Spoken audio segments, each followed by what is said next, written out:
Welcome, everybody, to the September 15th Select Board meeting, pushing a few days here. Will you join me and say the pledge? Pledge allegiance to the flag of the United States of America, and to the republic for which it stands, one nation under God, indivisible, with liberty and justice for all.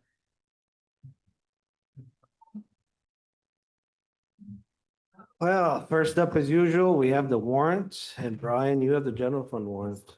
All right, the general fund warrant dated September 11th, 2025. The total amount on this one is $721,649.72.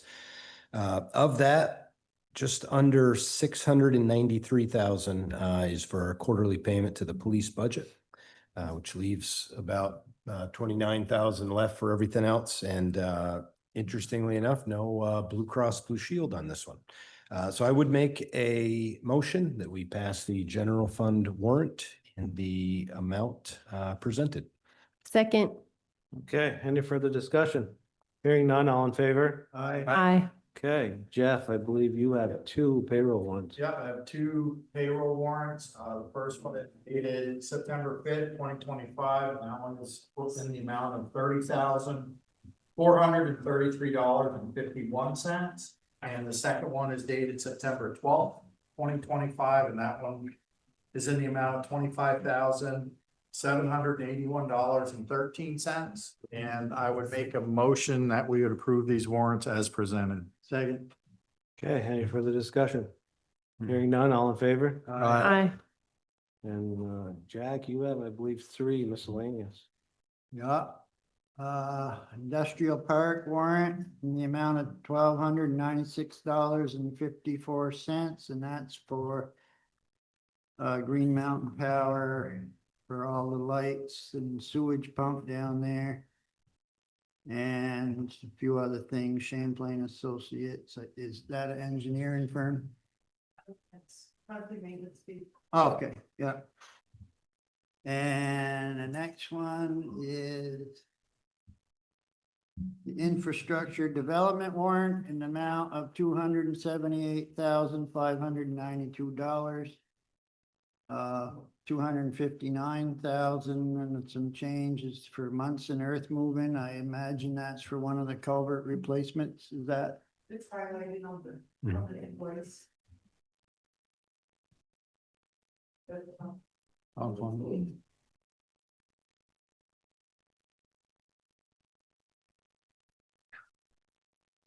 And also under that is DJ's Tree Service. They're cutting ash trees that have died along the road. Oh yeah, that's the French Hill culvert. And complete excavation is what did it- oh, septic pumping. Yeah, okay. Is that at the park? Must be. Oh, down here. Yeah. And the last one's the stormwater utility warrant in the amount of $19,482.94.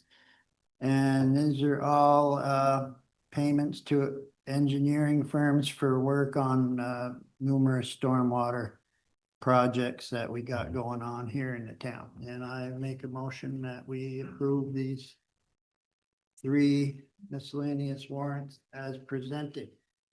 Second that. Okay, any further discussion? Hearing none, all in favor? Aye. Okay.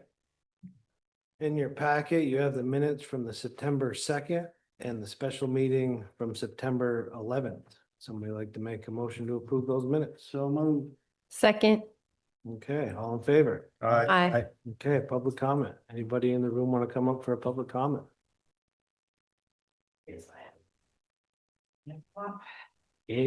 Hi. Ann Pomeroy, I live at 582 Lake Road. I'm actually here with a bunch of other neighbors that live along the Lake Road in the village. And we've got a couple concerns with the traffic down there and wanting to know what's being done about it. We still have the same issues of people treating it as a racetrack from the corner. screaming their tires up the road, loud vehicles, all hours of the night. And we're wanting to know what you have considered. And this has been brought up to you guys many times. So are there any solutions that we can get through you? So the same, this ain't the only spot in town that has this going on. And so every time there is an instance, we've been trying to reach out to the police department to increase patrols and stuff like that. I don't know if that's necessarily been happening, but I know the latest one was Fairfax Street, and I travel that road quite often, and I have seen an increase there. But I'll let Corey take the. Yeah, we wheel. have the speed machine on Fairfax Road now. We do, to Jonathan's point, every time we hear a complaint, we do notify the police department. But I'm happy to work with the police chief and the select board to set up a meeting here in the fall and let residents, raise their concerns. We are going to be talking to the police department, as we're going into budget season for next year and let them know where we're having speeding concerns across the community. But as Jonathan said, we've gotten complaints Yeah. from multiple areas. It's not just one. Now, when did the town take over the road down there from the state? I don't know the exact time, But and it's been fully taken over? July. July 1st. I know we've mentioned in the past about getting, because it is just a small village area, getting speed bumps put down in there. That's one of the things we would very much like down in there, maybe 3 speed bumps and one around the corner as well. Because they race around that corner as well, going around the curbs. So that's one of the things that we would like to see happen down there sooner than later. Of course, I know we're coming into winter and speed bumps would need to be removable for the winter time. But we would like that enacted on if that's something that you could do that will decrease the speed going up and down that area. And it won't rely on the police department to make sure it's covered, which isn't getting covered. Correct. The other thing I know there's been the plan for the Bay revitalization. And I believe on that plan, there was something about, there's a couple stop signs in there between the old town hall and the church and Chubb Street, along with a crosswalk there. Do we know where any of that stuff's going at this point? Because that would additionally decrease speed. yeah, the planning staff is looking to go out to bid for design of the 2 intersections, the one right there at the end of Lake Road, but also the kind of 5 corners over by Town Hall there. Prior to putting in any sidewalks in the bay, we want to make sure we design what those intersections might look like and where potential sidewalks would fit there. So we're not building sidewalks and then in 5 years tearing them up again when we redo the intersections. But we are looking to get that design, go out to bid for this design services later this fall. We're waiting to hear back next couple of weeks on another project in the bay for design services, and then tie the 2 of them in together is the thought. So sooner than later, we'll be seeing stop signs down there? I don't know what the design's going to be. I can't comment on that, but we are hiring an engineering firm to look at those 2 intersections and how to make them flow better and safer. So in the meantime, and even it would be still useful, even when those stop signs and sidewalks are put in, we would like the speed bumps down there. And I don't know what we have to do to get you guys to do it, but it's something that we need. We need it down there. Somebody's gonna get hurt, especially with the summer traffic at the Creamy Stand. I've never seen speed bumps on a class 1 road, but I can look into that. Yeah, I mean, we took it over. I understand they have to be taken down, but it's a danger down there and something is going to happen at some point.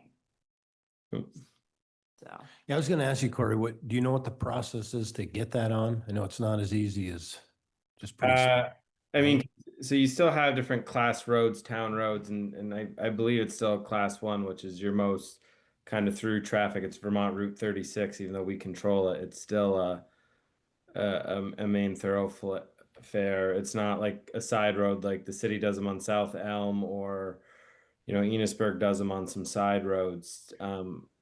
But I would have to talk to V-Trans and the team to see what's possible there. Typically, what communities do, because they're wide roads with broad shoulders, is they actually narrow the shoulders to reduce traffic. So like it'd be something in the design on phase, because usually narrower, or what seems like narrower roads, tends to slow people down naturally. And is Yeah, it I don't think that's a feasible option for that location. I don't know if speed bumps are though. What's that? I don't know if speed bumps are feasible with it, because that road's super wide. Like, I'm just thinking of Orchard Street in Enosburg, where Mhm. they do put speed bumps in. And they go from shoulder to shoulder with signs, like there's no way around them. Mm-hmm. And that road is quite a lot wider and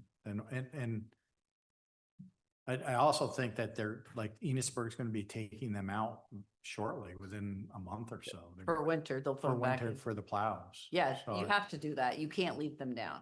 So what I'm saying is I don't know if it's really feasible to put them in this year. No, this year we understand it's not feasible for this year. The It's season's something over, the snow's we coming. could look into, I just think. But in the it's gonna- spring, I'd like to see something being done between now and next spring when we start hitting that traffic Yeah. again. Oh, for sure, Um, for sure.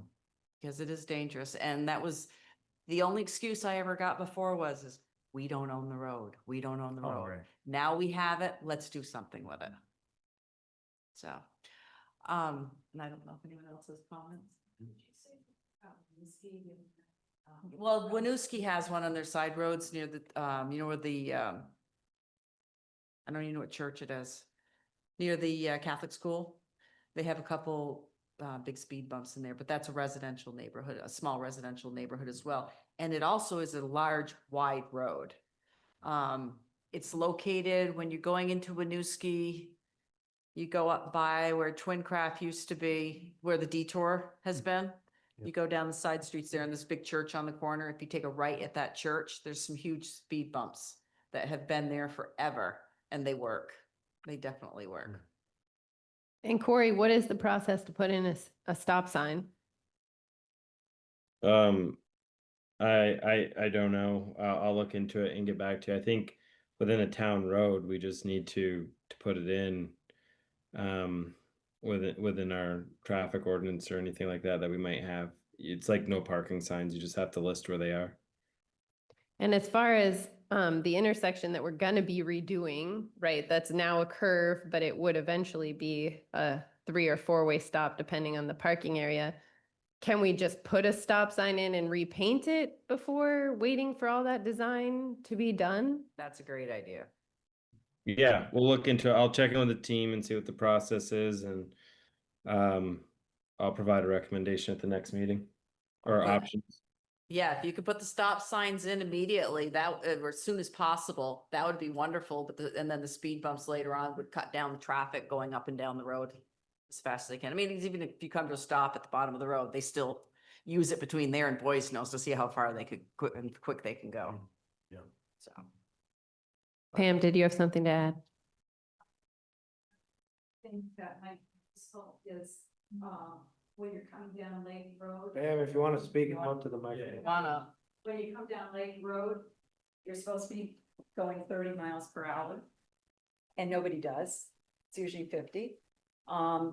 There, in Cambridge, they have a blinking light to alert people that you're supposed to slow down, because nobody sees the 30-mile sign at all.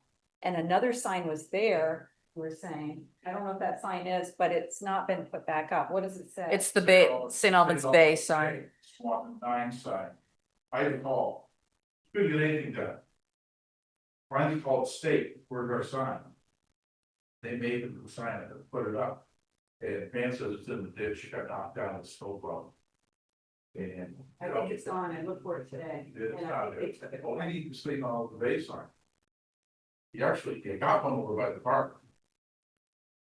I always had one up there just beyond Boys Clubs, where basically the village limit would be. so to speak. We never had one out here, this town, got it on the state road. Then these people back out, and it's right in the location of the 30-mile-an-hour sign. And the only solution there, the 30-mile-an-hour, they've got a little brush, make a bigger sign. At least you got the message out with it's 30 miles an hour.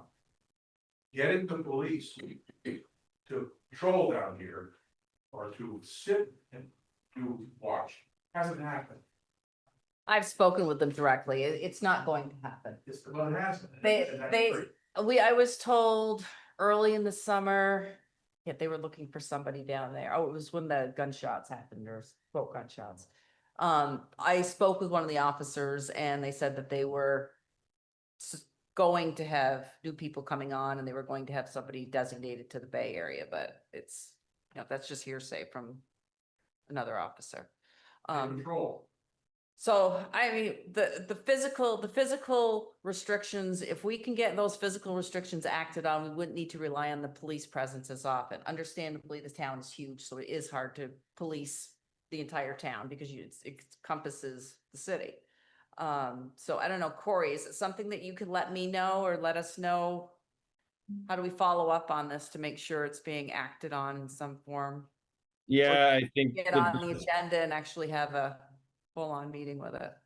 yeah, I think one, anytime you guys have a concern, please feel free to reach out to the office. I've only been back for a few weeks now, or a month and a half, and first I'm hearing of some of the complaints. So, always feel free to come to our office and let us know. And then two, I will I'll check with our public works team and see what one is feasible and two, what those options are, and we can present those to the board and whether it's the next meeting or the meeting after, and make decisions and then implement them. But as far as now, I don't know what's feasible or the process for some of this. So I'll talk to Kevin and his team to get that information and put together a plan or options for everyone to consider.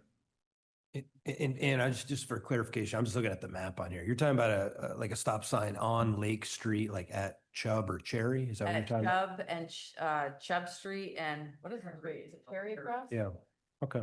I've just got it. Cherry and Lake, a four-way, you could do a four-way stop there actually, between, right in front of the town hall, Old Town Hall, Chubb Street. It could be I used guess, for yeah, both I just directions. wonder how far up. the Traffic town- through there. There are a lot of cars that come off of the Cherry Street. Mhm. So, I mean, it makes sense to have Mhm. stop signs there. And it makes sense to have them on near Chubb Street as well, because there is a lot of traffic that does go up and down both of those roads. And pedestrians. And pedestrian, there's a lot of pedestrian, a lot of people walking around. Yeah. And now that you have a new line on Cherry Street, you have a place where you can put that sign, and it'll be colder for That's the good. traffic.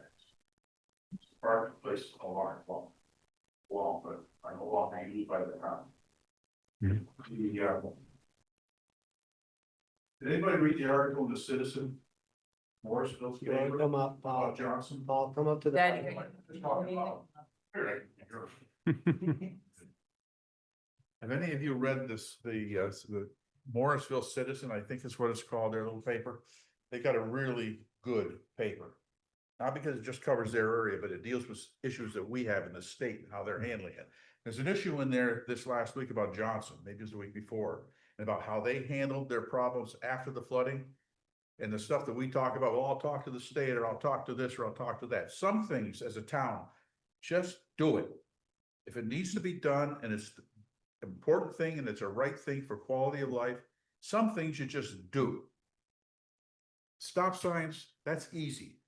As Amanda said, can't we just put the 4 signs? You only need 3, there's one there now. Can't we just put those up and mark the road at the corner? That will slow a lot down.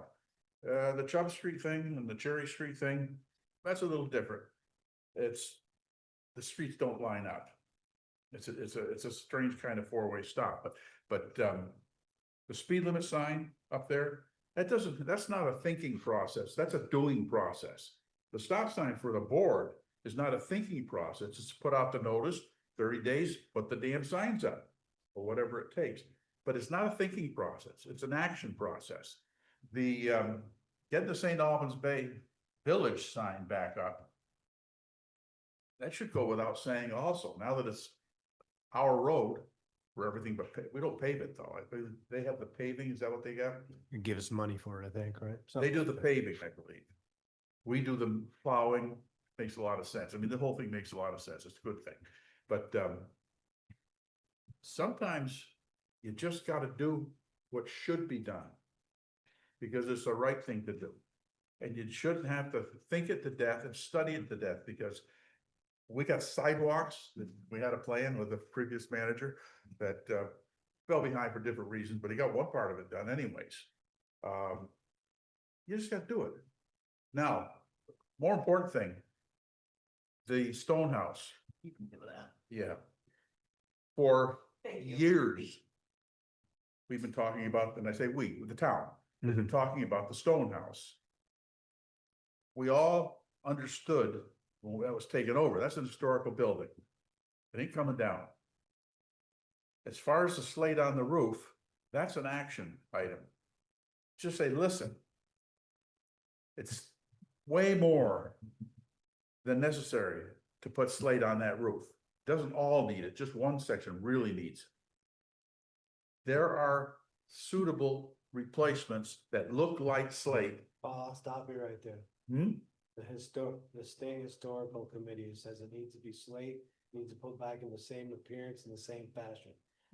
We've been down that road. Listen, We've been down, I okay, know it's easy. but then you're going to get to a worse situation. What I think is we as a town are negligent, and we're going to have to spend the money to restore the place.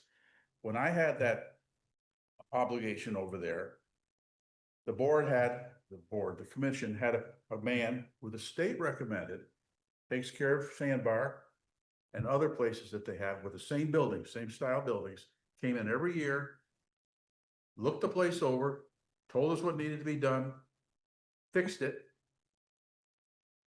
and there was no trouble. That stopped somewhere back a long time ago. Somewhere that stopped. Not only did we stop looking at the slate, we stopped looking at the woodwork. We stopped looking at the windows. We just ignored them. So the bill for that house, it's ours. So how much local option sales tax money do we have in the fund? How much do we expect? How much can we finance? That's ours. That accrues to everybody in the town, the negligence, not yours, but the accumulated negligence that allowed that building to get in the condition it's in. So let's start fixing the broken windows. Let's put the signs back up. If stop signs solve a quality of life problem down here, put the stop signs up. Speed bumps are a whole different story, but I don't buy the thing that we can't leave them in the winter. All you have to do is mark them. Plow raises, goes over it and drops. Paul, hurry up, wrap it up. I gave you more than enough time. Wrap it up. I know. But you see what I'm saying? Some things require action, not, oh, I'll check with this one, I'll check with that one. You're the board, you're in charge. I know, but you do open yourself up for liability when you don't follow state statute, so a lot of the stuff we do follow that. Make sure you notify everybody properly that it's being done. 30-day notices, posting in the paper, all that, on the post office or what have you. We don't have a paper. Yeah, do that. Oh, we got a paper, come on. Yeah, really. What- Tell me about it. Read the Thanks. Citizen, you'll know we don't have a paper. Thanks, Paul. What is being done on, can you tell us what is being done on the stone house right now? Corey, go ahead. You probably got a better memory than I do on it. On the stone house? Yeah. So we met with a bit ago. Sean had hired an architect. He came back with various options and basically a frustration that the state historical preservation wasn't really willing to work with us on changing it, and so there really weren't a ton of options unless we wanted to put $1 million or so into a roof, but then we'd still have a building that was less than desirable functionable. So the decision, the board we talked about earlier in the summer is to see what the possibility through CHIP to get water and sewer down to the bay, because at the end of the day, without septic, we can't add bathrooms. Without septic, there were just a lot of issues with the building as it was. And, deciding what the future really was dependent on water and sewer infrastructure in the area. What do you mean by changes? What changes are going to be done? He was looking at the ability to insulate it so it could be used year round, adding a bathroom, like getting usable bathrooms. Like we can't even add another fixture. So he was looking at potentially putting a kitchen in so that, if someone wanted to host an event, a caterer would have a kitchen to use or a place to set up and use their equipment. There was, yeah. So a lot of it, I mean, you could never insulate it. We were told you can never add the kitchen. We can't. What does, I mean, you've got the same building out in, out the sandbar, and that's not used year round. It's a historical building, it should be kept up as far as historical purpose, and the purpose of that was to be a summer recreation. Well, was initially purpose, but it's a summer recreation only, it's not a year-round building, everybody knows it's not a year-round building. Well, I think the board, I'm just gonna give one more comment, the board's view at the time. And I don't know if it was a current board, I don't know if Amanda was here, but you're gonna dump $1 million into a building that you're gonna use 4.5 months out of the year, it doesn't seem like a very good investment. You missed my point when I made the comment about the negligence, the accrued negligence. You don't pour $1 million into a building you maintain. For 14 or 15 years, the building has not been maintained. Finally put some windows back in it, did a little fixing of it, and I understand about the toilets. We went through the same problem with the pump house and all kinds of little issues, but they're all been resolved. You don't. They haven't been resolved, Paul. Oh, They haven't, they were never resolved. can you? That not- building is being used not for its intended purpose, its intended purpose was the bathrooms. And I think with all the events down there, they wanted to make it more inviting. And have it like open for year round or events, like you cannot do anything with the building. Have you been in the bathrooms? Are you like really happy? I used to support the bus. Well, there you go, enough said, okay, I'm moving forward, thank If you. you walk down there, then we use them, but the thing is, it's. Paul, I'm done with the comments for tonight, thank you. I know, well, we're just beating it around the room, we're not really, so, we know where you are, thank you. Okay, up next, I just gotta scroll down. Yeah, so as you all know, the town of St. Albans and other surrounding communities back on August 11th lost a good friend to most, co-worker, guy that would go out of his way to help out any community that he was involved with, and that's Albans Town. So the governor, sorry if I have a hard time getting through this, made September 9th a proclamation to make it Albans Town Day. So I'm going to read that proclamation right now. Whereas Albans Town was born on March 31st, 1940 as the son of late Alban B. and Violet Vogel and grew up in Brooklyn, New York. And whereas Albans Town served proudly as a U.S. Army counterintelligence officer in West Germany during the Cold War, providing valuable contributions to national security while conflict continued in Vietnam and civil unrest raged on in his home country. And whereas following his honorable military discharge, Albans Vogel moved to Vermont along with his wife, Roberta Jean Vogel, and both of his stalwart citizens dedicated the rest of their living years to the health and security of Vermonters, fulfilling the dreams of their lives. And whereas Albans served as town manager for both towns of Colchester and St. Albans during the eventful span of 5 decades, leading with a deeply conscientious and compassionate care for his fellow Vermonters. And whereas Albans also served on the Vermont State Board of Education as director of Vermont Business Roundtable, as director of the Lake Champlain Housing Trust and the director of Lake Champlain Regional Chamber of Commerce, including numerous other towns and state boards. Whereas Albans died in St. Albans, Vermont on August 11, 2025, with his last thoughts focused on local governance and the happiness of the people of Vermont. And whereas Alvin D. Vogel is survived by his daughter Rebecca Vogel, his brother Richard Vogel, his niece Tara Webster, her family, George Murphy, Emon Murphy, Edoin Murphy, and Egan Murphy, and his best friend of 83 years, Russell Johnson. Oh, come on. Page down nicely. And whereas Alvin D. Vogel was predeceased by his wife Roberta Jean Vogel and his sister Gail Vogel Webster. Now therefore, Philip B. Scott, Governor, hereby proclaims September 9th, 2025 as Alvin D. Vogel Day. Having said that, let's just do a brief moment of silence.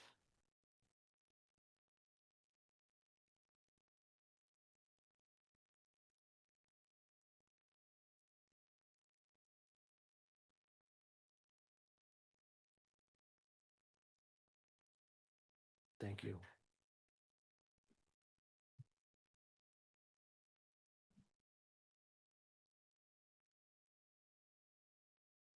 Okay, next up, in your packet, we have a recommendation from Corey to hire a firm for reappraisal.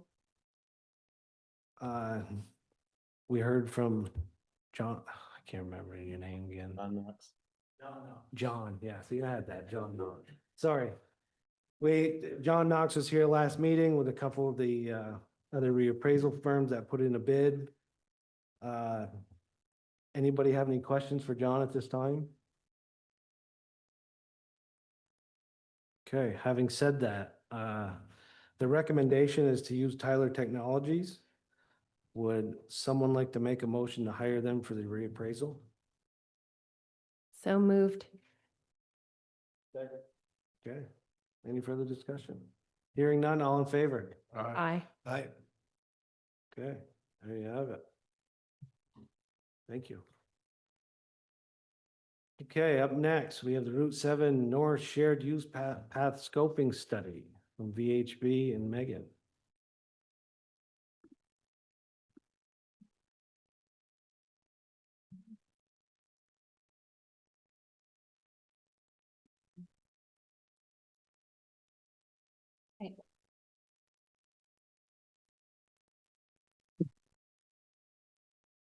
Would you like for me to share the screen with Zoom? Corey, would you like to share the screen? I think we need to share this screen now. Yeah, I'd probably have you guys direct it if you want. I think Jen would have to share it. She's running it. Don't I? Yeah, we got it. Okay. You want me to share this, right? Yeah. Okay. Should be able to do this.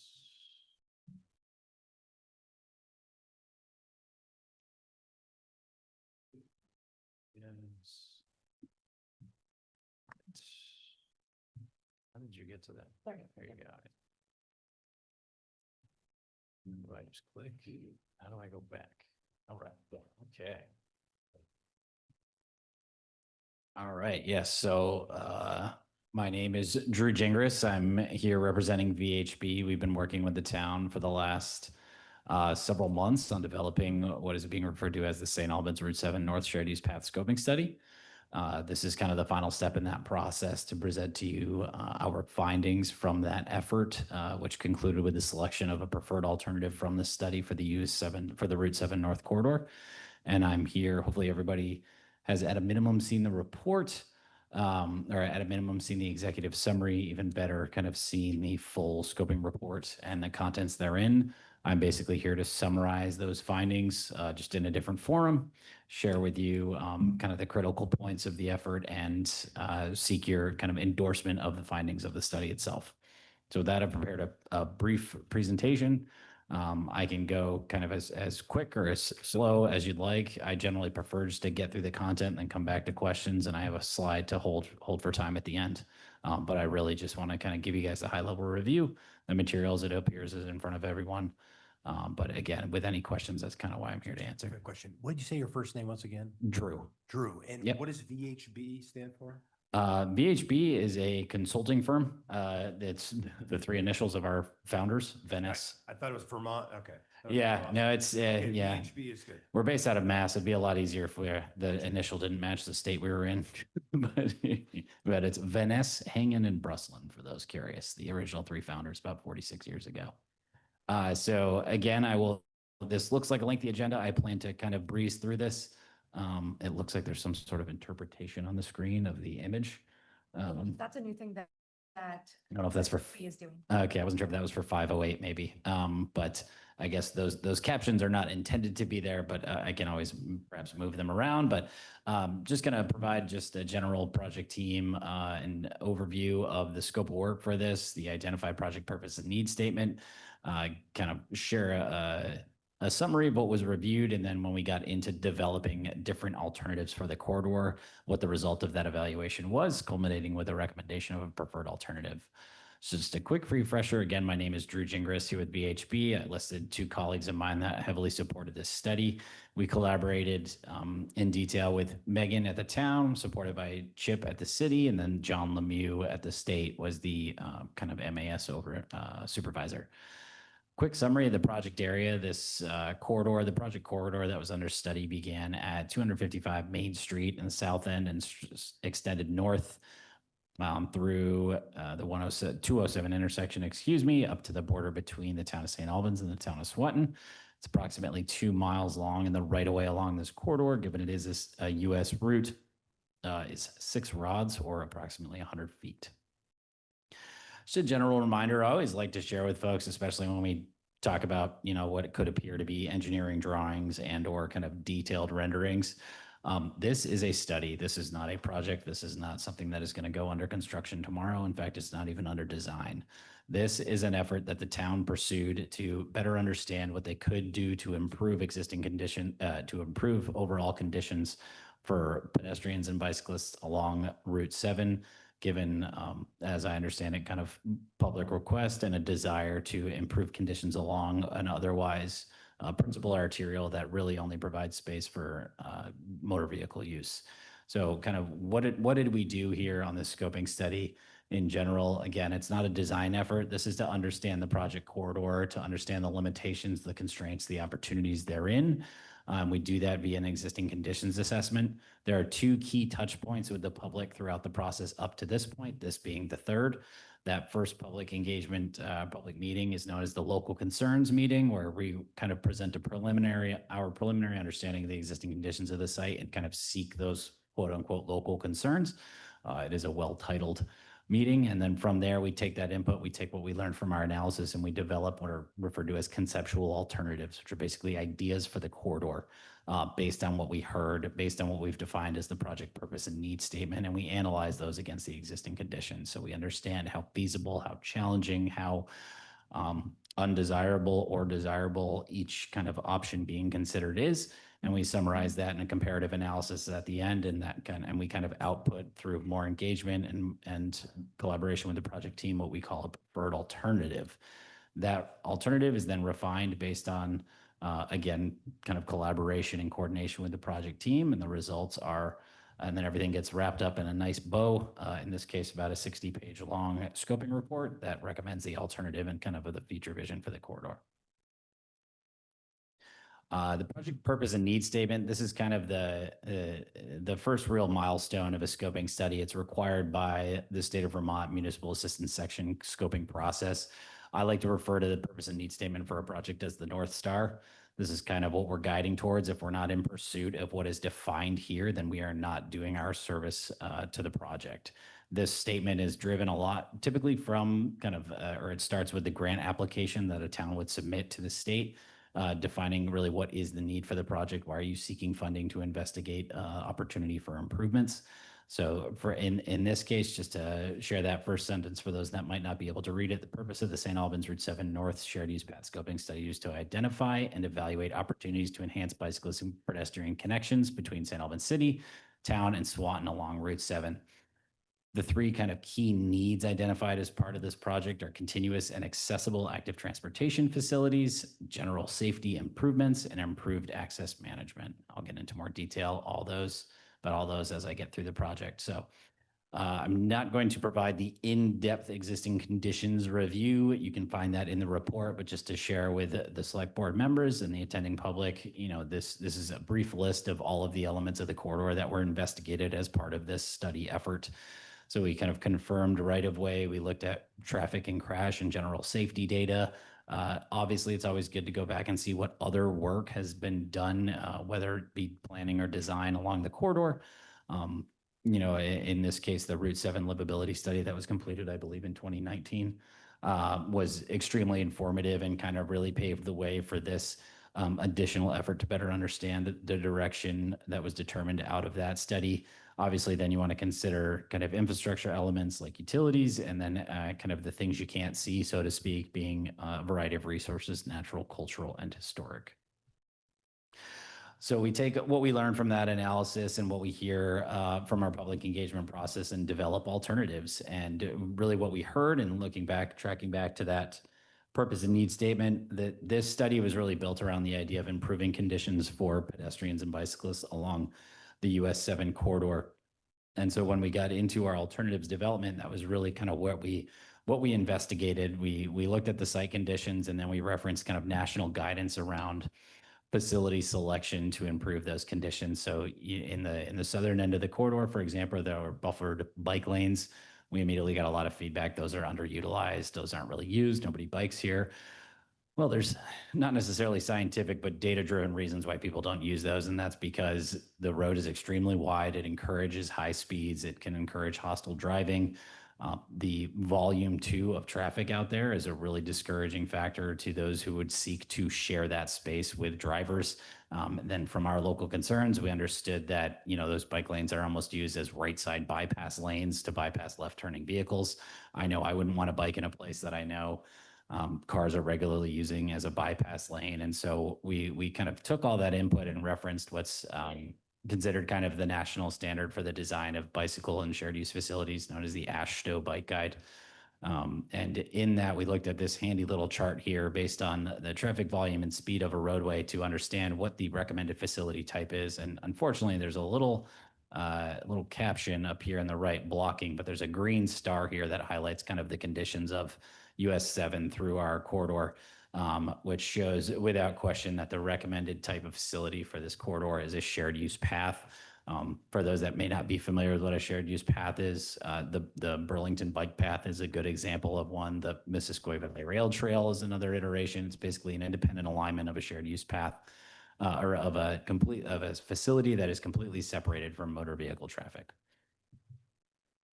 So when we looked at the corridor, we were under pretty firm understanding that the desire was for a facility to travel along US 7 itself.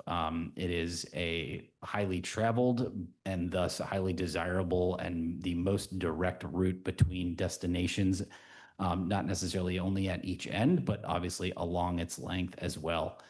And so the two alternatives, generally you'll evaluate two alternatives and a no build condition.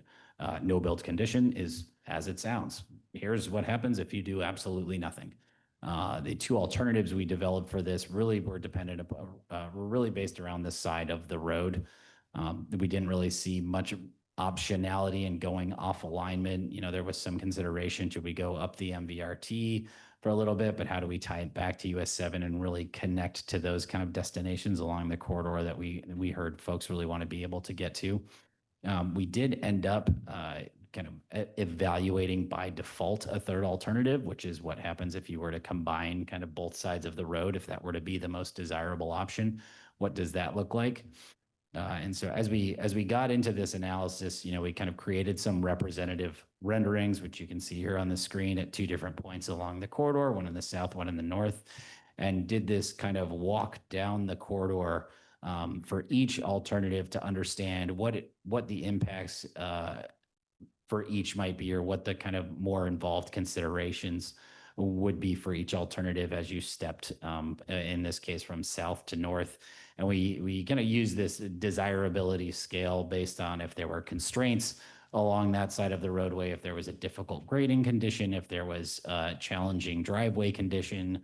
In the case of the image on the right, there was actually a structure that based on the right-of-way information we had kind of impeded into state right-of-way. And so just thinking about how do we not impact that while still being able to implement something like a shared use facility. So that just to provide kind of a high level overview of this kind of corridor walk down analysis that we performed.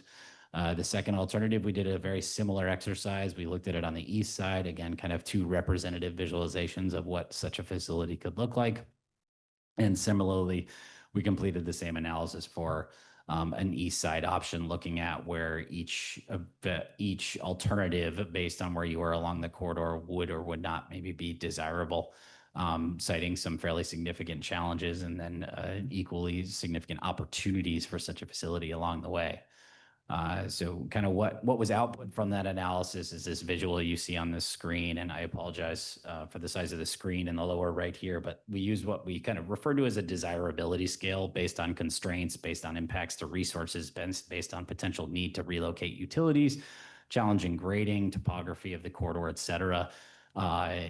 Traffic conditions, that 207 intersection, for example, and what functions as basically an interstate on-ramp, that is a significant challenge if you're going to introduce people on bikes or people walking through an intersection like that, unless you're going to try to grade separate them. So on the screen, that location kind of graded out as the most poor and one we would likely want to consider avoiding. And what this analysis allowed us to do is, well, if you look at the west side of the corridor, in that case, that looks much more desirable. And that kind of led us pretty easily to, evaluating a third alternative, given we already did the work, so to speak. And so we created this alternative 3, which kind of combined the most desirable elements of alternative 1 and 2, looking for key differentiators along the corridor when they were kind of outputting similar results in terms of desirability. But we saw, this kind of combining the most desirable elements of alternative 1 and 2 while managing the most significant impacts and providing key connections to the most critical destinations along the corridor. So we really like the idea of that third alternative.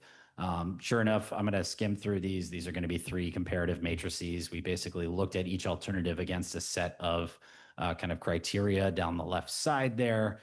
So the first set of which was multimodal and traffic considerations of each alternative. The second is really kind of impacts to the community character, meeting the project purpose and need, conformance to other plans or studies that have happened prior to this one. And then the anticipated impacts, which also leads to a fourth evaluation matrix, which is potential permitting needs.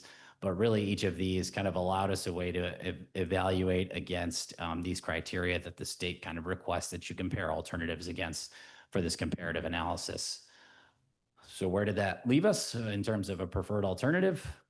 Well, I kind of gave it away there, a little bit of a spoiler on the slides previously, but alternative 3, as it inherently combines the best of both alternatives pretty easily, graded out as the most desirable alternative among the 3. We even went a little further in this based on that alternatives presentation and did kind of some supplementary analysis and actually ended up looking at and including as part of the recommendation a very brief segment between Highgate Commons and Franklin Park West to have a shared use / multimodal facility on both sides of the road, given the kind of future development happening south, or potential for future development happening just south of Franklin Park West, the desire to connect up into the shopping center, which we understood might be seeing some rehabilitation or redevelopment as well.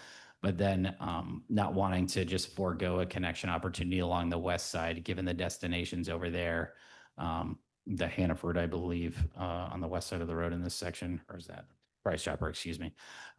So rather than kind of having folks only be able to cross the road to a west side facility at Highgate Commons, is there actually value in a potential redundancy? And we kind of liked, as we built that out and evaluated that, what we saw there. So that's part of that preferred alternative as well. Also, and then just to share a little bit more about the kind of last step of the study, in the last section you'll see in the study is what's called an implementation plan, and whether or not we recommend breaking a project up or how best to implement it. This is a significant corridor. This road represent a significant project. We saw a lot of value in potentially considering a phased implementation of the path from south to north and really kind of build it over time to eventually connect up to the Swanton border. This was considered beneficial for several reasons. A little bit more likelihood of funding acquisition if you were to go after grants, a shorter timeline to construct kind of higher impact or higher priority segments, again, really starting in the south, connecting into the city and slowly working our way north. And just an overall potential for a more streamlined delivery to complete the project over time. So with that, I'd love to hear any questions you may have and hopefully be able to answer them. So if you got it on both sides of the road there, number 3, were they gonna have the lights so you can cross there? Or way to push the button? Yeah, so that would more than likely be the case. Both of those intersections are signalized. I mean, we did hear a lot during our second public meeting about just, somewhat of an uncomfortability with those intersections in particular, understanding they are multi-laned in both directions. There'd be very long pedestrian crossings, concern over not just vulnerable user safety, but also what that could mean to traffic. Those all kind of got into, a little bit more engineering design than we would consider or pursue as part of this study. But as far as kind of a higher level feasibility check, we think that providing those crossings at both of those locations would be viable with an expected increase in kind of usership of such facilities. Couple questions. Oh, yeah. Everything, this sounds great. I wish it was there. But there's the part about the cost, right? So I'm looking at that. It's, we've got the whole thing. It looks like in here is about 5.5 million. Correct. So we've got to weigh that, of course. And it looks like they could do it in sections, which might be done in sections or maybe only sections get done. Just a question. I know multi-use or shared use, and you presented why that. Just for my own edification, what would the cost differential be? How much lower would it be if it was just a sidewalk instead of the shared use path? I mean, I know it's not going to be something like half, but how much less would that be? No, yeah, it would really depend on the design details, but as we kind of scoped it out, we said somewhere between a 10 and 12-foot paved path. Generally something like a sidewalk, you would want to assume no less than 6, but you build sidewalks out of concrete. You could build a shared use facility out of concrete. It's just generally more desirable because it tends to be more cost effective to do it with pavement. I would assume a 6-foot wide concrete sidewalk, understanding that the curbing is already in place where you need curbing, and it's open channel where you would need open channel, and there's kind of stormwater ditching along the corridor where you need it. It would be, I would say, somewhere between 60 to 70% of the cost if it was just a 6-foot sidewalk. Okay, thank you. Yeah. And part of your study didn't include just how many people we think would use it. And I understand what you're saying with the bikes too. Like I rarely see bikes drive through there. I do see people walking. And of course, the part that scares me, I live up in that part of town. And when it's dark drive to Hannaford to pick something up that I forgot, then it's scary sometimes. There's someone wearing dark clothes walking on the side of the road. And that's definitely scary. And that's something I think, Megan, the rest of the planning commission was looking at that, right? Just kind of the amount of people who would use these, because I know we're working on which priorities to do. So, okay. Yeah, so one of the things that they're doing with separate from this study is the bike and ped master plan. And one of the tasks that they asked for me to look into is, and with assistance from outside people, is the number of houses that would be affected by any of the projects on the preferred list. This will be a little more difficult with this situation because it's really connecting the city, lots of the city network to the commercial area, but there's ways that we can get an idea of what kind of use it would get. Yeah, and I think I'll just share forecasting kind of usership of walkers and bikers, bicyclists and pedestrians, et cetera, is very difficult, and it's very different than like motor vehicle forecasting. Generally because you have those volumes, it's easy to project, it's easy to assess growth. What you're dealing with in a lot of cases like this is where you don't have a facility. you don't have those existing volumes to kind of base your forecasting off of. So if you were to project out an area that sees 0 walkers, it'd be hard to just be like, oh, well, there would be X amount, because you don't have really a strong foundation of existing data. So there are some tools out there. They're admittedly used in kind of highly urban environments. I don't think really anywhere in Vermont would meet the mark in terms of density. They're used in places like Boston, New York, not even like a Portland, Maine, like really dense urban cities. So it's a very difficult number to forecast and really be able to back, how much we could assume. And then of course, factor in climate, factor in overall maintenance, et cetera. It's a challenge in the field of active transportation for sure, is producing and kind of proving that worth of such a facility to a constituency. Would the entire project be sited in the right of way? Or That would be the goal, yeah. And based on kind of our general end-to-end assessment, because the right of way is so generous along US 7, it would be pretty reasonable to assume it could be.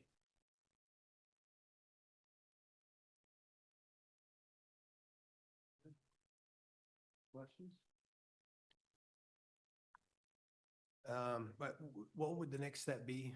Maybe that's a question for Megan, but let's say we're gonna do a section on this, and we have to, we go to planning. I'm just curious what happens, what would happen next? So the planning commission, this goes along with the bicycle and pedestrian master plan. The planning commission is working on the preferred or priority projects list right now, which are going to bring to you guys at your next October meeting, to kind of discuss what they've been working on with these studies, what they're seeing, and then have a discussion with you guys about next steps for the health path for the Route 7 North, some other small sidewalk projects. But essentially the next step is to get into the engineering, design, and construction grants, hopefully to construct one or multiple phases of any of those projects. Yeah, I can share just a fairly local example, kind of in line with what Megan was just describing. We just completed the active transportation master plan for the city of South Burlington, for example, and the kind of 4th highest rated project in that whole pursuit was a shared use path along Vermont 116, also known as Heinsberg Road, between Williston Road and Kennedy Drive, if you know South Burlington. That project had already been studied. And so because the next step was really kind of seeking grant funding, and you already had a scoping study to really inform that grant application, we are now in design on that facility. And that was a relatively brief process, given the scoping study was already complete. So now that this is in hand, because of the magnitude, because of the scale, I would say it's going to be a state fed grant program you'd probably want to pursue. What's funding that effort is a TAP grant, Transportation Alternatives Program, through the state. That is an 80-20 federal local match. But yeah, as Megan suggested, I think you'd have a pretty strong case, given the findings of this study, to pursue a TAP grant. It would just be up to the town and the planning commission or the folks involved to determine, would we go after like one of those segments identified? Because the TAP grant, I'm not sure what the cap on a TAP is. I think in the last few years, I've seen them go up to $800,000. How much, 800,000? Yeah, and I'm not sure that's the maximum. It could be up to 1 million there, and that's just one grant. The state offers several. Actually, in the report on either the last or the second to last page, we list about a dozen grant programs or opportunities that we'd recommend to consider to evaluate funding or pursue funding to get into the design and eventual construction of this facility. That sounded, I guess I don't have that on the report I have. Yeah, that's the It's not in, executive it's not in the executive summary, but it's in the full scoping. 60 page. Which will be on our website Yeah. tomorrow. Okay. Yeah. Choose to. You got to read the first 59 pages to read the last one too. Let's see. Yeah.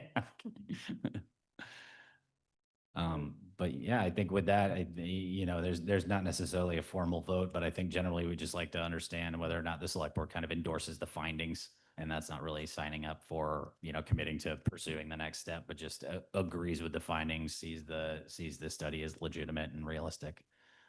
But I'll leave that to you if you think that's necessary. Leave it up to you guys. You can do a motion to accept, or we don't have to.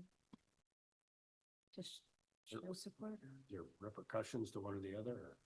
I don't know. No. It looks good to me. Like to me, It looks like a great study. Yeah.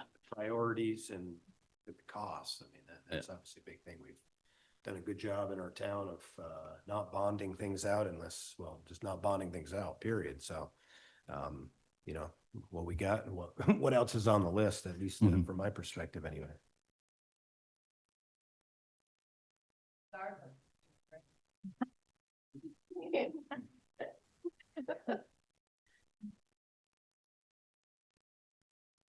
Go ahead, Paul. Consideration of buried infrastructure. I know we've got water and sewer lines out there, but they on the paved highway or are they on one side of the other? I think the water's on the east side. It varies all the way down. Well, hydrants on the Mhm. side, so it's not hard. High consideration, so it has buried infrastructure. Be considered your plan. If you don't want to pay you this stuff over pipe. Or electric, I don't know if the electric in there, has that been considered? Or should it be? That would certainly, I think, be more considered in pursuit of engineering design. As long as you do maintain access, it's not the worst thing in the world to pave over those utilities. Some folks actually prefer it from a insulation or protective standpoint, but yeah, it would all be considered, you know, if the project were to move to design, one of the first things we would do, if we were so lucky to be the engineer, the designer of record, would be to dig up utility records and then potentially pursue subsurface utility investigation. Yes, will be. Yes. Yes. Okay, thank you. Thank you. Thanks for coming up.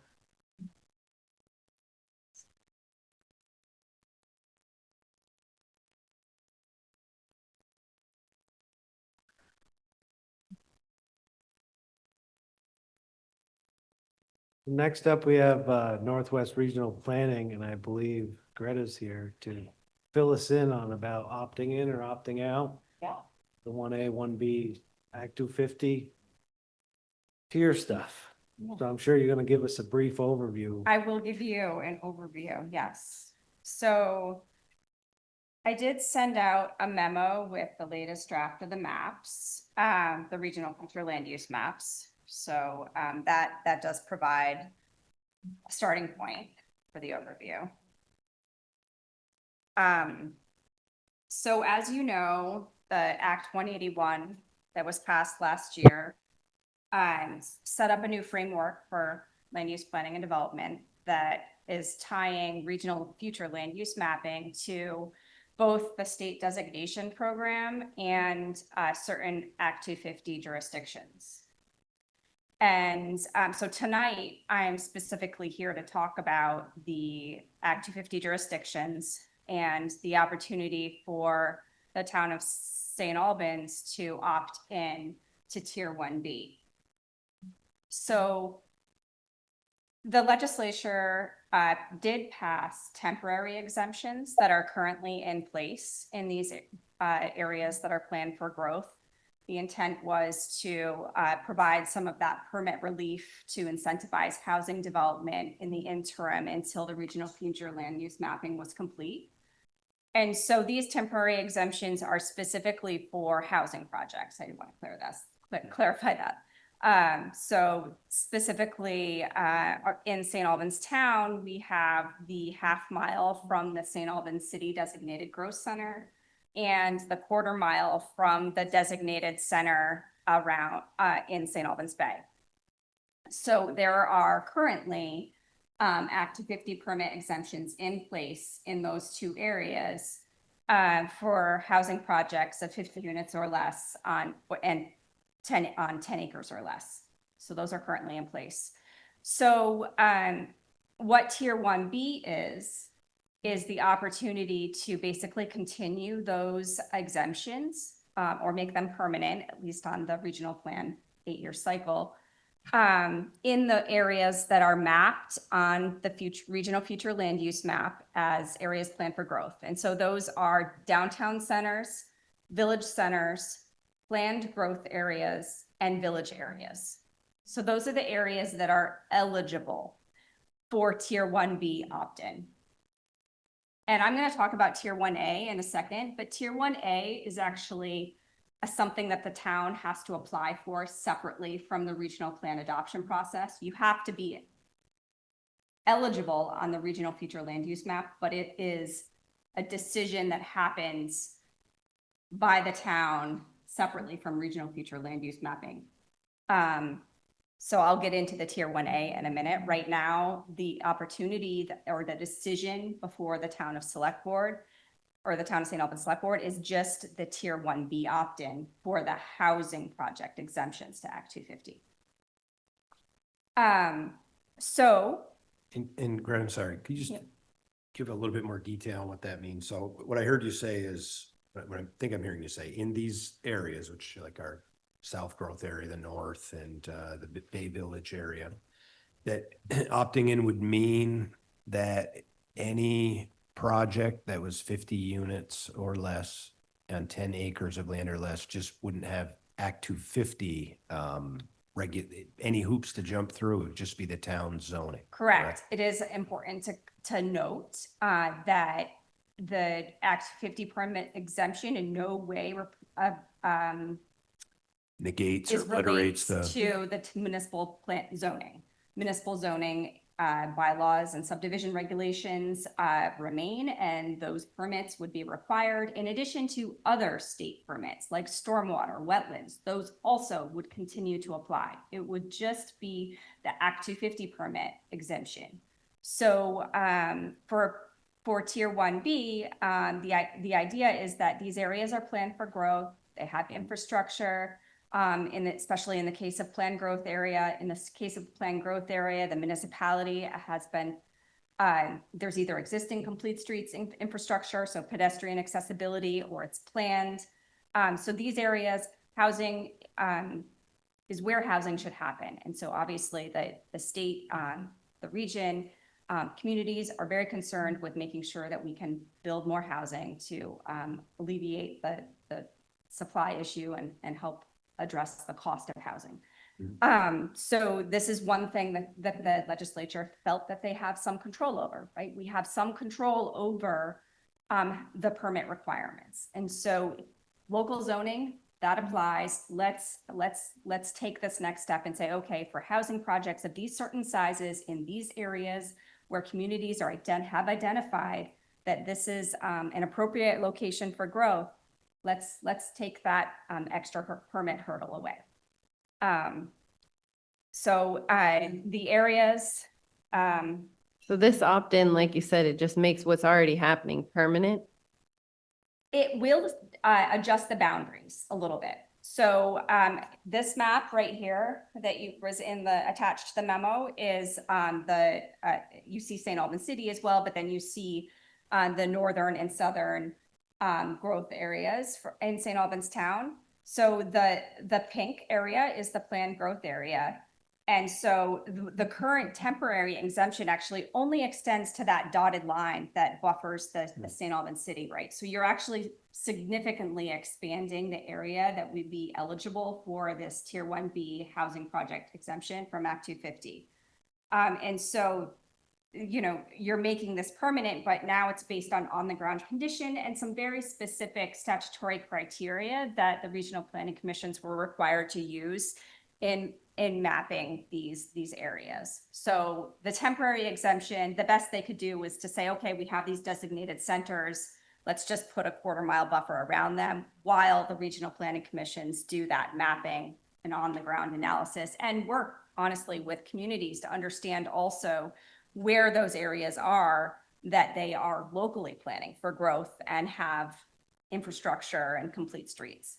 One thing I'll note, this was a really appropriate night to come before you because one of the requirements to be mapped as a planned growth area is that you have existing or planned complete streets infrastructure with a pedestrian connection to that downtown. So planned growth areas, one thing I will also note is that they are required to be adjacent to a center. And in this case, your center is St. Albans City, but that center is or the planned growth area, it's okay that it, crosses a municipal boundary there. That's allowed. But we see the work that's being done through by the community, but with the bike ped master plan, with the shared use path, we see that there's planned infrastructure there. I do want to note the statute does say that there also needs to be plans for financing that. And so it's just incredibly important that that be understood and that, according to the statute, that to be mapped as this planned growth area, the town does need to have plans for how to continue that planning, not just on paper or in theory, but also how to finance it. So you're, just so I clarify, so you're saying like the northern growth area, we could opt in, it's 1B, and then 5 years go by and there's no plans for a sidewalk bike path that make it out, and it could be negated and taken back? I think, so the regional plan is on an 8-year cycle. And so that's when So we'll be 8. reconsidering it again. Okay, And you'll have to opt in again at that point in time for the tier 1B. gotcha. Okay, so we could lose it, and if we had it, didn't follow through with that. Actually, yeah. And the Okay. first thing is, I will note, is that right now we're meeting with select boards to talk about this opportunity to opt in for tier 1B. And then the resolution that's before you tonight to opt in will be included with our regional plan when we submit it to the new state land use review board for approval. And so regional plans are required to be approved by this new state board. And when the plan is approved, that's when the tier 1B status will be applied. And so the resolutions will go to the land use review board with the draft regional plan, and that's how it's approved, and that's how it's not. We are also, regional plans are now also submitted to the state for approval, just like local plans are submitted to the regional commission for approval. Why would you opt out? That was gonna be my next question, Jim. I'm a little confused about why. I get the Right. reason you might opt out, I guess, is if actually, let me take a step back. I think if the mapping's right, if the mapping is truly an area that meets the standards of a planned growth area, a village area, or a center, I'm not sure why you would opt out, right? Because if it's mapped as a village area, planned growth area, or center, we should have done the work in working with you and identifying these areas where you want housing to be. And so this will act as an incentive perhaps, because property owners will not have to spend the extra time and money to get an Act 250 permit on top of the local zoning permit, on top of perhaps stormwater wetlands that will still be required. So I don't understand why, I don't understand why the state is, if you meet all the requirements, why wouldn't you just be granted? I just don't get why you have to opt in or opt out. Like, just everything lines up. Why wouldn't I it think just we're be? giving the communities that, they're giving municipalities the choice to take that control in their community and making those decisions on when Act 50 would come into play and when it wouldn't. Jeff, it's typically VLCT, no matter the issue, always looks to give optionality to municipalities, and they allow.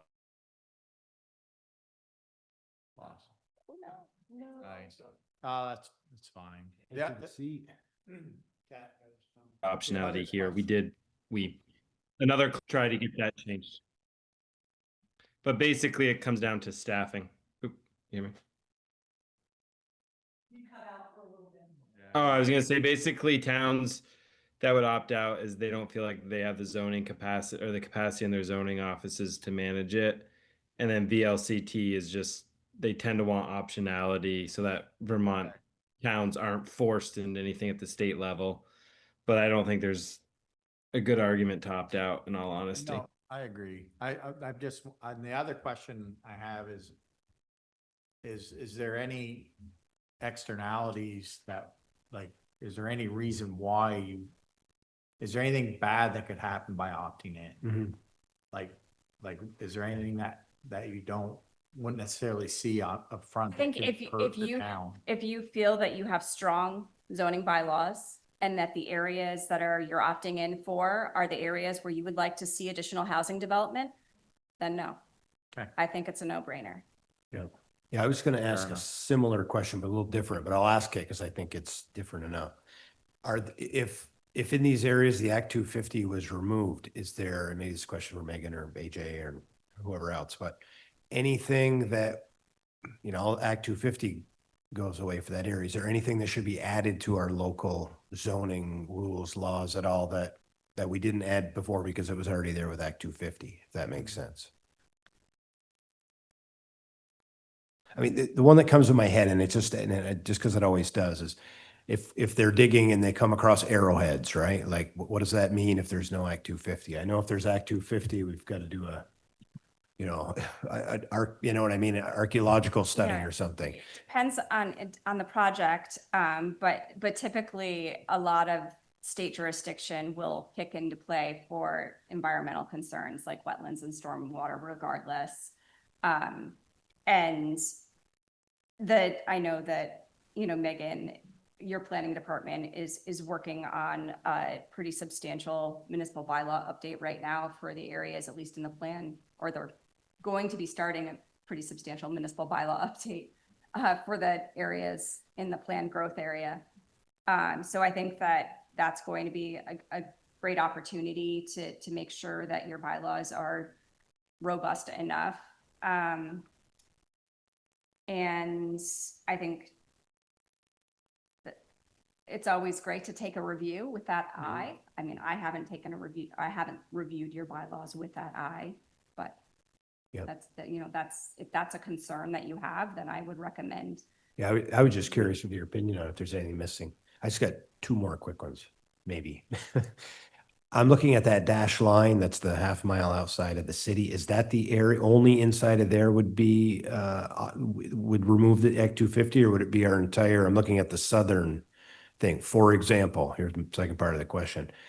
The development that's under development review right now off Parsons appears to be just outside that dash line.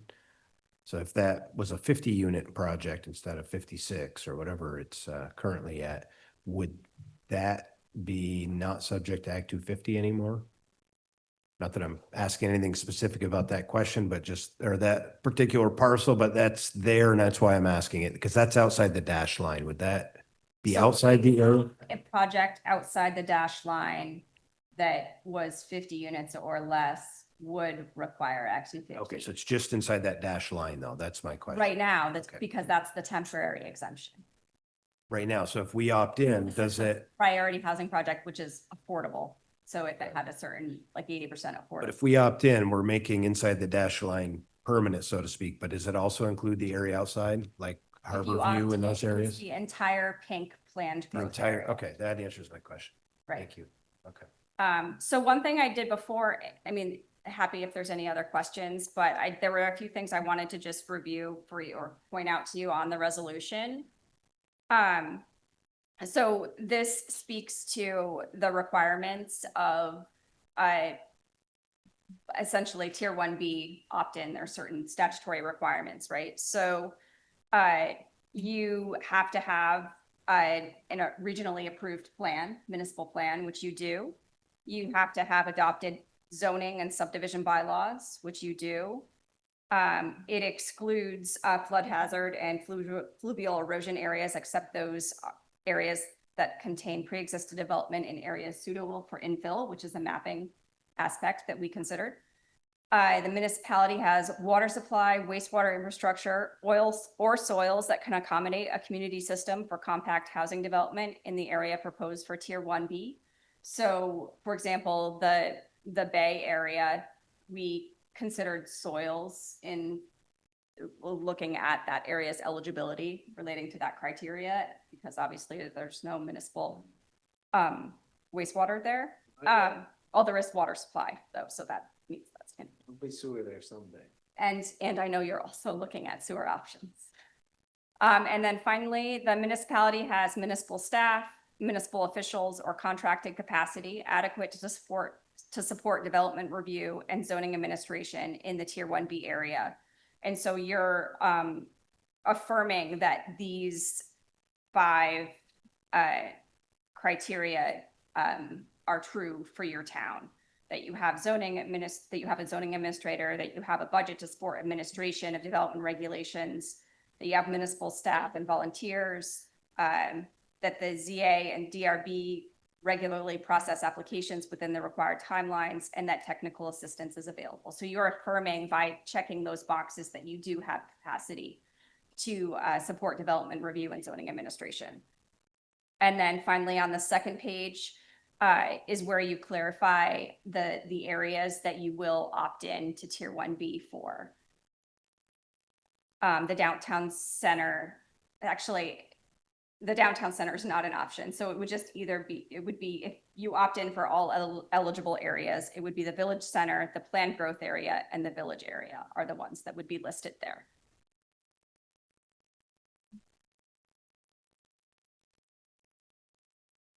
Are there any other questions? I'm happy to just touch quickly on Tier 1A, just to note that to be eligible for Tier 1A, you have to be mapped as a planned growth area, but it's not a designation that is given upon approval of the regional land use plan like Tier 1B. So Tier 1B, you sign this resolution, and then when the regional plan is approved, that status is applied to the municipality, and you have that municipal, that permit exemption for housing projects is applied. The Tier 1A, one of the eligibility requirements is that you're a planned growth area, but it's a separate application, similar to what, you know, maybe the St. Albans City would have done to apply for that growth center designation. So it's a separate application, and there's additional standards the town needs to meet, but one of them is just that they're mapped as a planned growth area. So does that make sense? Which we are not right now, or we are? You're on the draft. We map. checked There's that, only a right? draft map right now. Yeah. But Oh, the- but the once south they area, final, yeah. the pink area on this map is the area that would meet at least this eligibility standard for applying for Tier 1A. And if we got There that, are other standards that you would need to look at, and I don't know that you meet them all, but. and if we had that, what would the advantages be of Tier 1A, A versus the B? So Tier 1A is an Act 250 exemption for all development, including commercial development. So ours is like that, but it still applies to commercial. That's the only The difference? Tier 1B is Yep. just for housing projects of 50 units or less on 10 acres or less. So there's a very big difference. Tier 1B is an exemption just for housing. Tier 1A is an exemption, a complete exemption of So activity. 100 units on half an acre. Exempts. And like a big commercial development, like a big Yep. new commercial development would also be exempt. So there are additional standards for municipal zoning regulations that apply for that application process. But tonight, I just wanted to touch on. That's that. not on the plate tonight. Yeah, that's not on the plate tonight, and it's not on a timeline. Just to give you a quick update, our timeline, we're looking to have a regional plan adopted sometime in the spring, like February, March timeline, in this late winter, early spring, at which point it'll be sent to the Land Use Review Board for final approval. We're gearing up to submit a preliminary application on October 3rd. So our adoption process is gearing up, or we're getting ready for our adoption process. We're very much we've been doing a lot of public outreach and meeting with communities. And you can view any chapter of our regional plan, including an interactive map on our website. So, Thank you. Thank you. welcome. Yeah, I don't see a downside to opting into this because you still have the DRB to protect any town issues. Yep. You make that motion for it?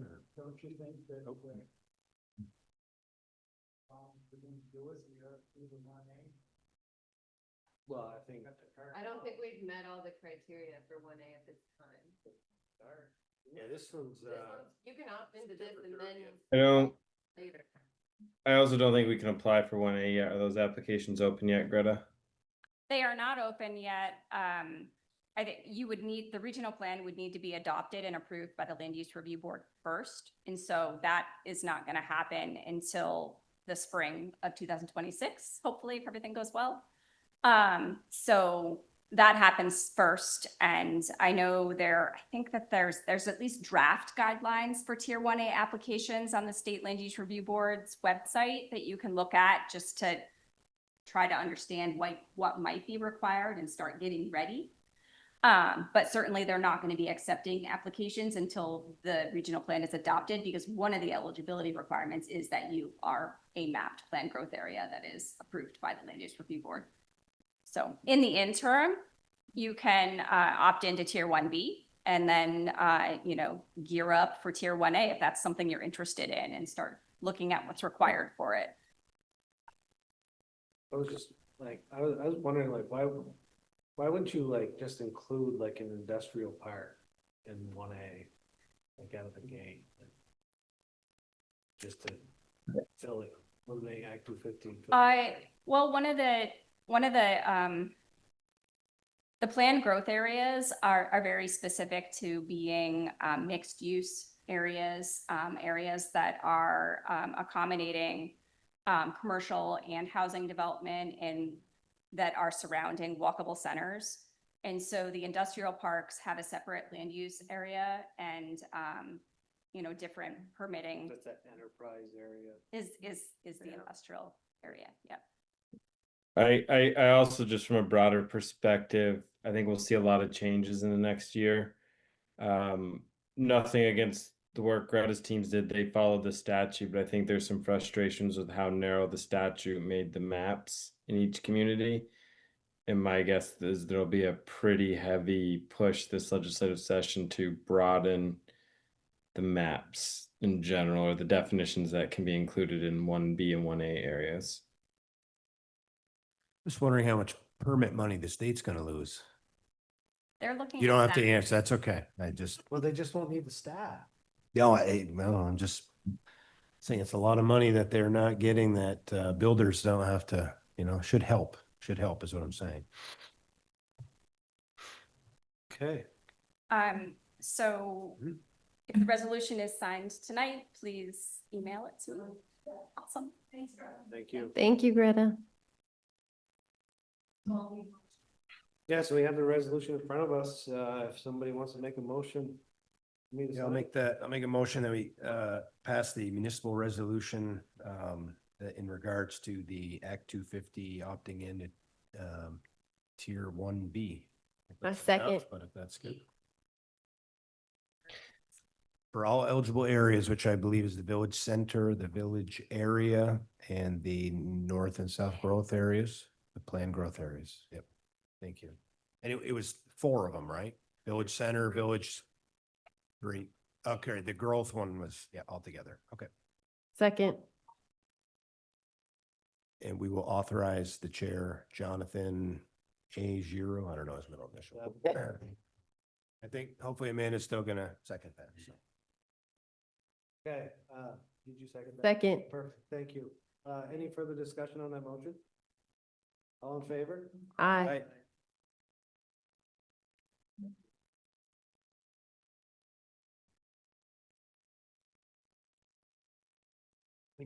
How much does it build a house with the Act 250 per?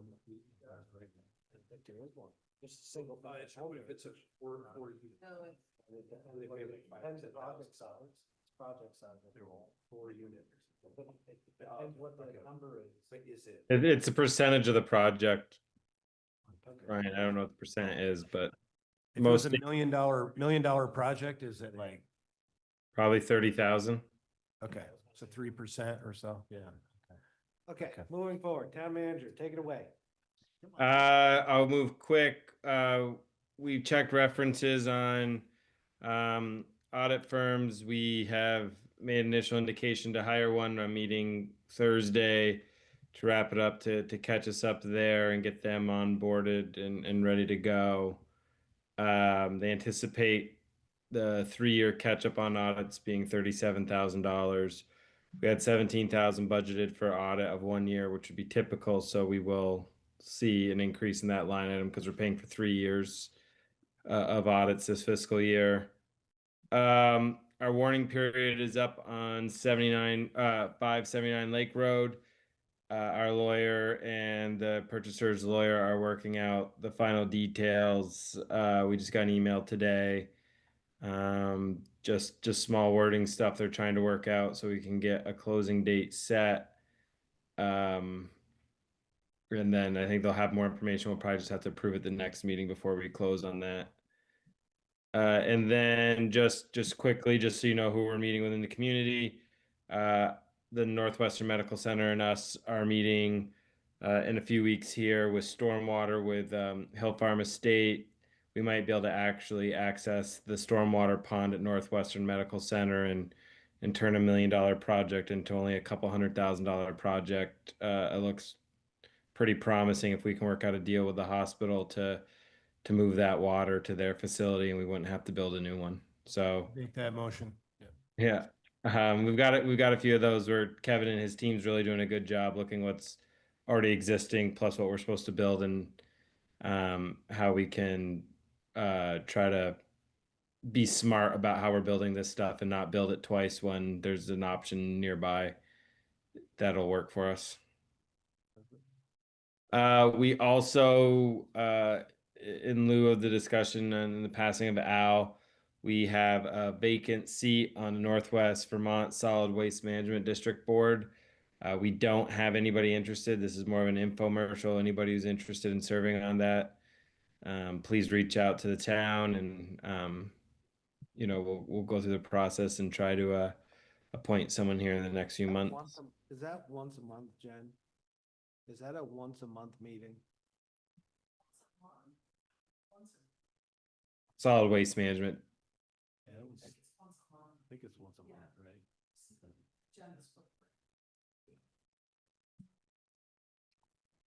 And then on Act 250, informational only, the city's working out something with their new water tower and getting a driveway put in to access that, make it permanent, not temporary, I believe. Okay, is that it? That's all I have for this session. Perfect, thank you. Anybody have any other business? I do, Jonathan. Let me see, just real quick, we got our the end of the fiscal year for the police budget. So I've got a note from Sarah Macy, who's Director of Finance, that last year, our very first budget was within 0.2% the actual to the budgeted. So we were right on. A few things we were under on, a few things we were over on. At the end of the day, we were over budget by about $11,000 on a budget of, you know, 6-something million. That's not too bad here. Sorry, total revenues were 6 million. That not all that's tax revenue, obviously, from us. But let's see. And you know, one of the things that was over that probably, you know, easily you could argue caused that 12,000 was the overtime that was generated last year in the summer, not the summer of 2025, but the summer of 2024, with all the extra police on duty with all the, you know, in and out of the jail and people robbing 3 different places the same day. All that stuff adds up on the police line budget. So just want to mention that that did come in. I've tried to give an update every quarter when we get our quarterly update from Sarah, and that came in the year end. And I guess can't be too much closer than that. Obviously, it'd be nice to be less, but that's all I had. The exact amount was $11,751 on roughly 6.4 million. So a very tiny percent. Thank you for that update. Anybody have any other business? Yeah, I think we could talk to these cops and them getting around better. We used to go to their first city contract.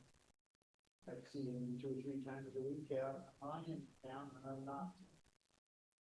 And I had a call that I was in the industrial park down at the end the other day, and then we dirt bikes going around, there's somebody living in a car there, and you gotta go out and ask Ben and Jerry. Yep. All kinds of black marks all over the place, you know. They can say it, I don't think they're getting around. Should. We gotta have some visibility. I thought.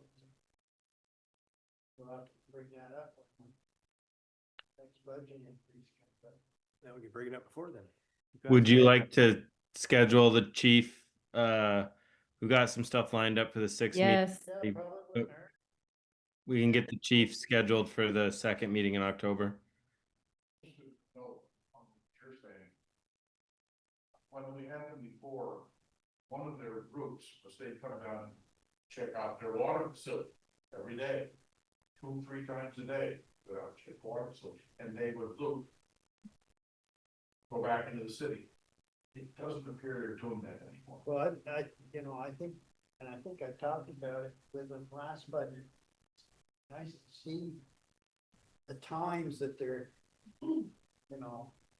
Yep. when they're root, but they're root. I think Corey as the interim manager can request that of them, according to, I think when we looked at our contract, I think that's the route we can go, or informally, we can ask Chief Lamont, definitely. Paying a lot of money. There, visibility, big thing. Yep. One thing, I go way back, somebody wanted to know exactly when they were gonna be patrolling here, exactly when they were gonna be patrolling there. And of course, that facilitated home from where they had Right. stopped after work. Well, they said, they don't want people to know when they're coming. We don't care, this, when, it's what? That should be the regular. People, going out onto the plunger, going up some of those. That was my vision. They say how to come through the 5 corners here. That was my vision when we hired it. We'd see every 5 or 6 hours, they'd be in different shifts. It's a nice drive down here, they might as well. I got kind of a silly question, but it doesn't really bother me, but it has, I noticed that the 2 lights in the corner have not been on forever. I don't know how long it's been since they've been off. What corner? The 2 street lights. Oh, I'm sorry. At Which the of corner? Lincoln And Main Street, George Shore, who I call it today, they have not been on. they probably burnt out. Months and months and months. I don't think they burned out. I think somebody pulled the switch, but it's curious because 2 of them that were involved, or 3 actually involved, one on the dock, one the face of the dock. That I think they shut off. But there's lights on the store. Corey, reach out to GMP, see if there's an issue there. Okay. Yep. We're moving forward. Any other business from the board? Nope. Okay, having said that, the next select board meeting, come on, is Monday, October 6th and October 20th at 6:30 PM. Okay. We still going to executive session? If I could do a quick update would be nice, but Okay. less than 10 minutes.